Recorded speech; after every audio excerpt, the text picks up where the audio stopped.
আমাদের আশপাশে এরকম ব্যক্তি আমরা কিন্তু প্রায়ই দেখি বা তাদের সাথে কথা বলার আমাদের সুযোগ হয়। সেটি হচ্ছে কথায় কথায় বলেন যে আমার ভাগ্যটা খারাপ, আমার আল্লাহ আমার সহায় না, বা সৃষ্টিকর্তা আমাকে একেবারেই কখনোই সাপোর্ট করেন না, আমার সাথে সবসময় খারাপ কিছু ঘটে। এই যে নেগেটিভ কথা, এবং খুঁজে খুঁজে সবসময় চেষ্টা করেন নিজের দোষটি খুঁজে বের করতে, কোথাও কোনো কিছু ঘটলে নিজের ঘাড়ে দায়টা যেচে চাপিয়ে নেওয়া, কিংবা কারো কোনো খারাপ কিছু হলো, বাড়িতে কেউ অসুস্থ হলো, খুঁজে খুঁজে নিজের অপরাধটিকে খুঁজে বের করা যে আমার জন্যই বোধহয় এই সমস্যাটা হলো।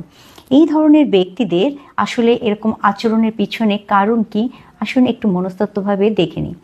সাধারণত এই ধরনের ব্যক্তিরা খুব অল্প বয়স থেকেই বিভিন্ন সময় তার সাথে যাই কিছু ঘটুক, তার লাইফে যে ফেইলিওরগুলো থাকে বা কোনো না পাওয়া থাকলে সম্ভবত সেটাকে নেগেটিভভাবে দেখতে পরিবারের কেউ না কেউ তাকে শেখান। হয়তো তার কোনো একটা ভুল হয়েছে, সেইটাকেই পরিবারের তার কাছের মানুষ বা কেউ তার প্রিয়জন হয়তো তাকে নেগেটিভভাবে অ্যাপ্রোচ করছে যে এটা তোর দোষ, এটা তুই করেছিস। এভাবেই কিন্তু বেড়ে ওঠে একটি বাচ্চা।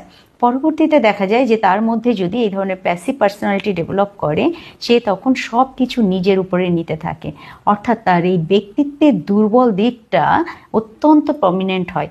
এতে করে ব্যক্তি খুব অল্পতেই অনেক বেশি ডিপ্রেসড হন, এবং সবসময় তার ভিতরে ডিপ্রেসড পার্সোনালিটিও কিন্তু চলে আসতে পারে। অনেক সময় ব্যক্তির মধ্যে অ্যাংশাস পার্সোনালিটি ডেভেলপ করতে পারে, অর্থাৎ সব কিছু তাকে ঠিক করতে হবে, পৃথিবীর সব কিছুর জন্য সেই দায়ী, কাজেই তাকে একেবারেই ভুল করা চলবে না, এরকম একটা অতি সাবধানতা অবলম্বন করে। এতে করে ব্যক্তির স্ট্রেস লেভেল প্রচণ্ডভাবে বেড়ে যায়। ব্যক্তি কিন্তু নিজের অজান্তেই নিজের ক্ষতি করেন, তার পারফরমেন্সের ক্ষতি হয়। তিনি যে কাজটি যত সুন্দরভাবে করতে পারবেন, সেটি দেখা যায় যে অনেক সময় সেটি পারছেন না, উল্টে তার আরও পারফরমেন্স খারাপ হচ্ছে, বা তিনি আবার একটা ভুল করে ফেলছেন। সাধারণত দেখা যায় এইসব ইনসিকিউরিটি ফিলিংসে ভোগা ব্যক্তিদের শেষ দিকে যে ঘটনাটা ঘটে, তারা বেশিরভাগ সময় নিজেকে এই অপরাধী ভাবতে ভাবতে প্রচুর পরিমাণে এফোর্ট দিতে থাকেন, এবং শারীরিকভাবে বিভিন্ন ধরনের অসুস্থতার মধ্যে পড়ে যান, কারণ তারা কন্টিনিউয়াস তারা স্ট্রেসে থাকেন। নিজেকে অতি সাবধান করতে যাওয়া এবং অন্যের জন্য অতিরিক্ত ভেবে অতিরিক্ত কাজ করতে যাওয়ার প্রবণতাই কিন্তু তাদের শারীরিক এবং মানসিক অসুস্থতার দিকে বারবার করেই ঠেলে দেয়। কাজেই আসুন আমরা আমাদের কাছের মানুষদের এরকম আচরণ দেখলে তাকে সাবধান করি যে পৃথিবীর সমস্ত খারাপ কিছুই তোমার দায় না বা তোমার জন্য ঘটছে না। অথবা ছোট শিশুটিকে আমরা নিজেরা যেন সতর্কতার সাথে কথা বলি, কখনো যেন কোনো ঘটনার জন্য তাকে সরাসরি বারবার দায়ী করে তাকে কথা না বলি।